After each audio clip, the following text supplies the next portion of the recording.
real 23. No. They definitely should retire 23 from being in the NBA. Welcome to episode 8 of the Voice of Generation Now podcast. My name is Owen Smith, and I'm so glad to be with you today. Our final guest on our final episode. I mean, what a way to go out. We have none other than Olivet Chaplain, Mr. Tone Marshall. Let's give it up, Mr. Audience. Yay. Yeah. All right. Thank you, Tone, for coming on. Glad to be here. Can't wait. So first, we're going to dive into just talking about our generation. Yep. So you work with college students daily. Yes, sir. And students in our generation. What are some of the thoughts you have, good or some bad ones, of our generation? Yep. I think that there's a reality that your generation is hungry, hungry for real.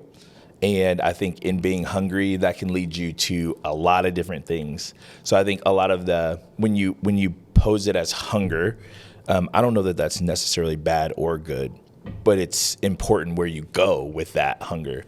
And I think a lot of your generation goes to things that are not actually going to feed that hunger in a healthy way. And so a lot of that ends them in places like addiction, anxiety, isolation, loneliness. And I think that's a lot of the bad side. But I also see the reality that there's a hunger for reality. What is real, what is not, and what's actually going to lead me to life. And so I see that with young people going after Christ, going after health in ways that I think are important.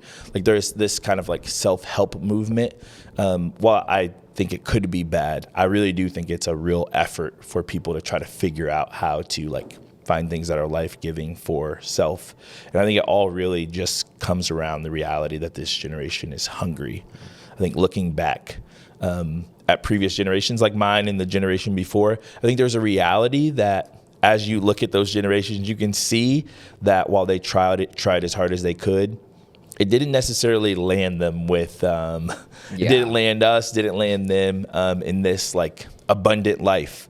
And so can kind of see where like, man, maybe going to college and just like hoping that things will work out, or just the regular status quo thing isn't what's actually going to lead to abundant life. I've watched my parents, didn't work out for them. Watch my parents, even in the relationships that they're in, divorce, things like that. And so I think there's a real hunger for reality and just really trying to figure out what that looks like. It's a good answer. I love that. So at the beginning of the semester, we had Tara Beth Leach speaking at Revival. Incredible, by the way. That was outstanding. Love that. She was great. Yes, she was. She mentioned that our generation is the most spiritual. Yep. Do you have any thoughts that you'd like to add on that? Yeah. Again, I think it comes back to the hunger, right? But I think there's a reality that you can see people who have gone all in on being about self. So changing themselves, like literally, like changing their, I don't want to go into all that, but literally changing themselves, and how like that ain't working. You see people who have a lot of money. That ain't working. You see a lot of people who have fame, sold out for fame. That ain't working. And so I think in that hunger, again, you also have models of seeing people who have made it and really still their soul is not healthy. And so I think there really is a reality that this generation is hungry, and they're learning to find it in God in ways that maybe even those who had said they were Christians for 30, 40, 50 years have never really found that like life-giving water in God. I think it's real. This generation is really going after God in incredible ways. That's awesome. Love that story. Love that. So now we're going to talk about music, as we are still a radio station. Yes. You mentioned to me before we started the recording that you are boring. I am when boring. It comes to music. How boring are you? I am pretty boring. Are you that boring? I'm so boring that I have like my 2022 playlist, my best hits of 2022 and my best hits of 2023, and that's still the songs that I listen to. I listen to worship music and I get stuck on certain songs, and that's it for me. I not to go like super deep, but the reality for my situation is I grew up not a Christian. I grew up listening to music that was not healthy for my soul in any way, shape, or form. And I grew up in environments where I was allowed to do things that were not healthy for me. So a lot of the music, secular music that is out, it portrays things that like I've actually taken part in, and I just can't allow those things to kind of like, it'll take me, listening to that will take me back to a place that I can't personally go back to. And so honestly, for me, worship music has been like a huge thing for me, just to steady my mind and renew my mind on the right things. But even then, I have a friend named Christopher, he's a worship leader, and he knows if he doesn't send me new songs or new music, that I'll literally listen to the same songs over and over. Oh, wow. And over again. Do you have any specific worship songs that like hit you? Yeah. In these days, I've been taught a couple more. So there's a new song, I've Witnessed It, that I really, really love. Lead Me On by Chandler Moore is just one, I think, for me that really communicates the reality of my own situation of just like being a chaplain is a new thing for me.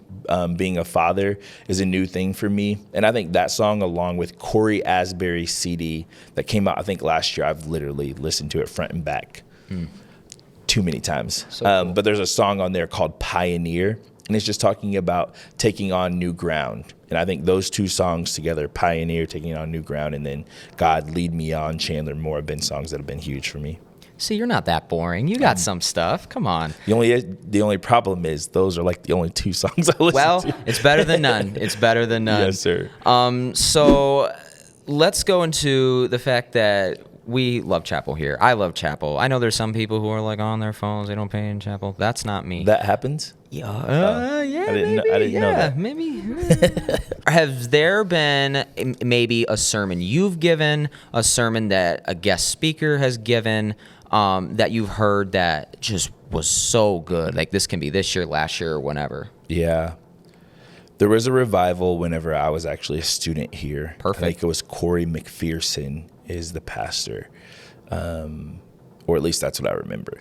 And he preached, and I remember I have actually written down the sermons, but there was one sermon where he just like, basically just like, he called it like a shotgun message, not like he wasn't given one point, but he was just saying like 10 to 15 things that he had learned from just walking with God and being a pastor. And I just remember like meditating on those for the next years. And then one of them, I have a tattoo. He said, Deanu, God is enough. And it would have been a song that the Israelites would have sang after they got out of Egypt, but before they got to the promised land. And really it was a song that they sang, if God never does another thing for us, he is enough. And that just is something that has really stood out to me for the last 10 years of my life. As a chaplain, if I'm honest, anytime Lamorris comes, that is a joy. He is a friend of mine, a brother of mine, and I just love that the students respond to him. There have been other ones. Tara Beth Leach revival services were absolutely amazing. Great.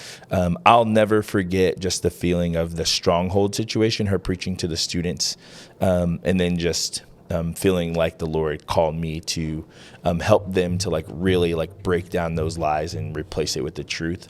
There's other ones that stand out to me for reasons that students may or may not know. And those are the ones that are funny stories. Cool. Yeah, I was a big fan of Tara Beth Leach. Okay. Huge fan of Tara Beth Leach. And like you said, Lamorris. I mean, this past one, I mean, we're recording this. What's the date today? The 24th? Yep. I mean, so yesterday would have been Wednesday the 23rd. Yep. Great. Loved it. He said he could have kept going on forever and ever, but he ran out of time almost. He asked Esther essentially like, "Do I got time?" And she was like, "No." It was kind of funny.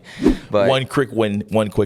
Hosanna Wong came and she killed it. And the one thing that I have the privilege, not many of the students do. Sometimes students will come up and talk to people, but the one thing that I get to do is I get to interact with these people either before they get here, while they are here, go out to lunch or something after chapel, and then even a little bit after they are done. Hosanna Wong is an amazing speaker. She does these like lyrical like freestyles and things like that. The person that she is, and that is the coolest part, is that a lot of these people, I get to see who they are off stage, who they are off the camera and off the mic, and it's just a really cool thing to see people like a Hosanna Wong, who's just so down to earth. She took time to pour into our students. It was just a cool thing to see. So yeah, shout out to Hosanna. I totally believe that with Hosanna Wong. Like, I could totally see that vibe from her of just being such a great, godly person. Yep. For sure.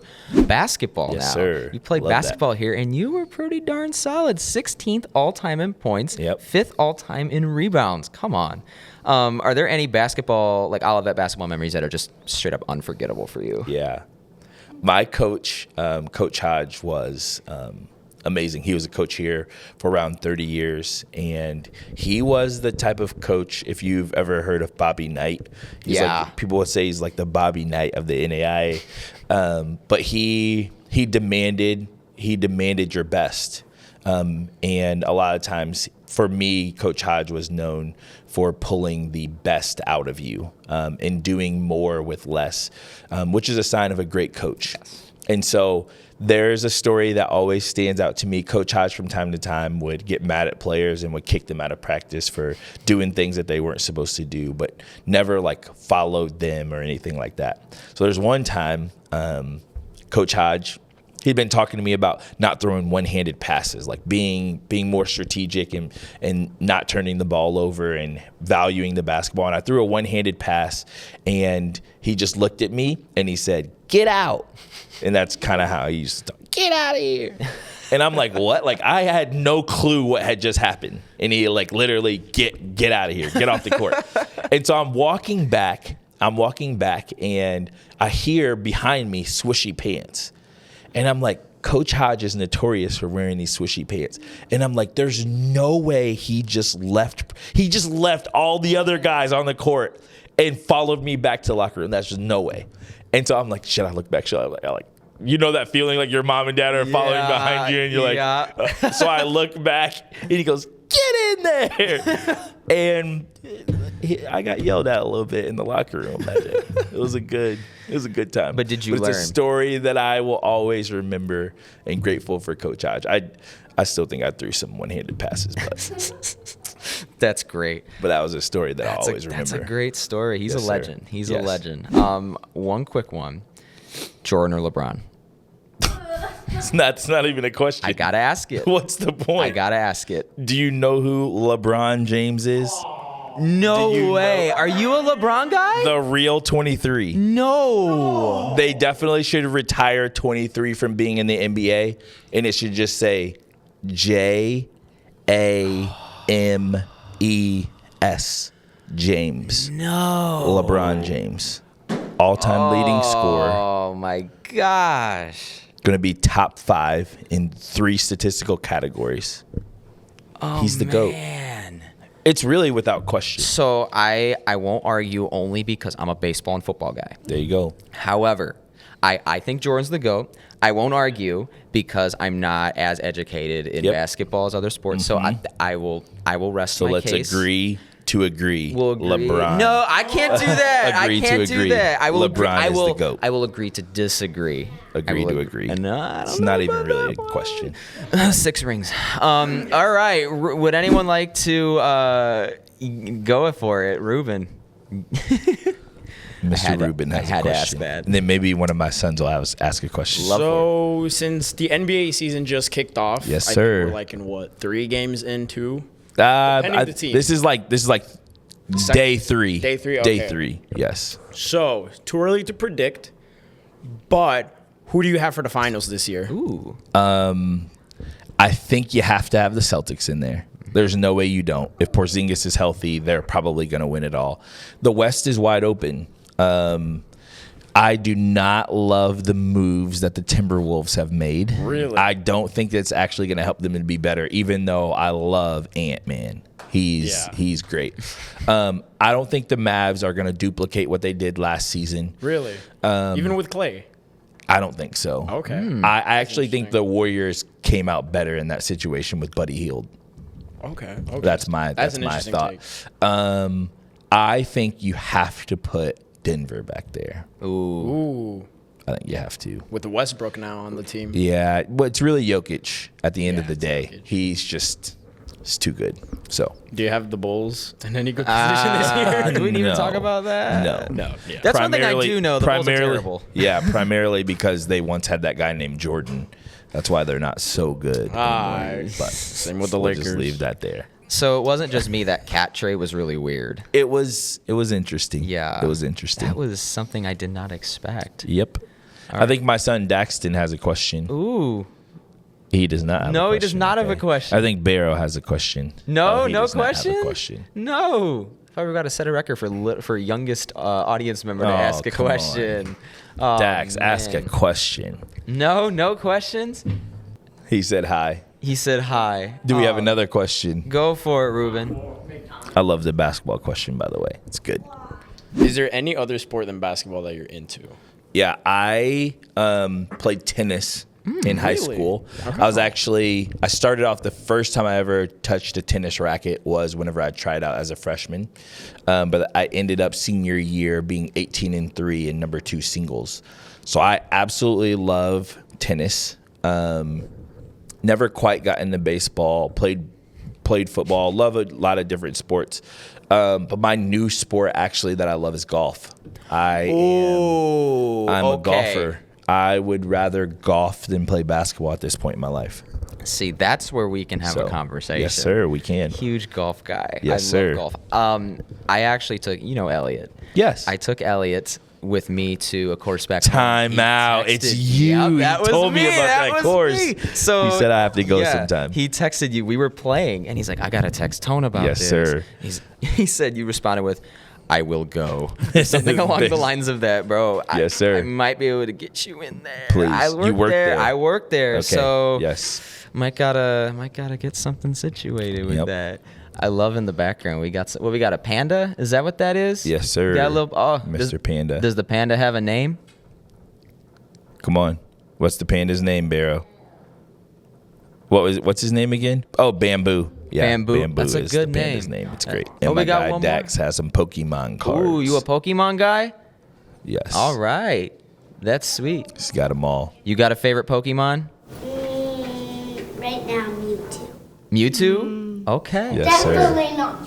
My favorite is like an octopus guy. Okay. But, like, he is so cute. He is so cute. Unfortunately, I was never a Pokemon guy, so I can't answer that question for you. Neither. I'm trying How do to- you deal trying to with learn how to that? Are be a you good kind of dad. like What do you think figuring it out a little bit? Mewtwo's Yep. Yeah. You got to get He into can the things that shoot. your kids are into. He could shoot Squirtle in one hit. Whoa. Yes, sir. That's wild. Yes, sir. That's so cool. Favorite golfer right now? Yours. Oh, my favorite I'm golfer? asking you the question. I don't really watch golf. Oh. But I watch. Oh, who was it? Rory. Okay. It was Rory and Bryson. Yep. What was it? DeChambeau? Yep. Yeah. The that US was- Open? Yeah. I watched that last kinda part. sad. That was wild, though. It was sad. It was entertaining, but sad. Yep. But Tiger Woods, Yes, yeah, sir. he's a throwback. Xander Schauffele is my guy right Okay. now. Xander Schauffele. I'll pretend to know who that is. Yes, sir. I've never really been a huge watcher of golf, Okay. but playing, I really got into playing. So I've worked at this golf course for this past summer was my 3rd summer there. Yep. But I never really got into actually playing golf until like the end of last summer, not this past summer, but the Yep. summer before. Got you. And I'm still terrible. I'm no problem admitting I'm terrible. Most of us are terrible, or at least most of us are going to say we're terrible. Yep. But I feel like I'm getting better. Not gonna Amen. lie. I shooting the ball straight. I've had a couple pars. Still working on my first birdie. Okay. But pars, I'll take pars. Yes, sir. Have you ever had like an eagle or anything? I have. This guy. I have to tell you the situation. Go for it. You want me to Please. set the whole scene? Please do. It was early on. I think it was my second or third summer playing, and I'm not great with my driver. So I've always used like a 3-wood, 5-wood, 7-wood, just as much as I use my driver. And it was a dog leg left, about 330, 340, and I hit the ball about 200 yards just straight with my like 5-wood. And I'm about 131 yards out, par 4, and I tell my brother-in-law Seth, I say, because I was like working on my yardages, and I'm like, this 43, my pitching wedge goes like literally right around this distance. Like if I hit it well, like I don't know what it's gonna look like, but like if I hit it, you know that feeling. I hope I hit it well. It's the golfer feeling. I hit it well, and it literally, so it just looked good. And it rolls on the curvature of the green, and just like, and I'm like, Seth, it's slowly going, and it just went in. Man. There's no better feeling. 131 yards out. I can't wait to experience that. One day, it's going to happen. It was a great feeling. It's going to happen. But all right, I think that's about all the time we got. So thank you, Tone, for coming on. I really appreciate that. It has been a blessing. Thank you so much for having me. Thank you. Without further ado, thank you for watching/listening, and we will see you some other time.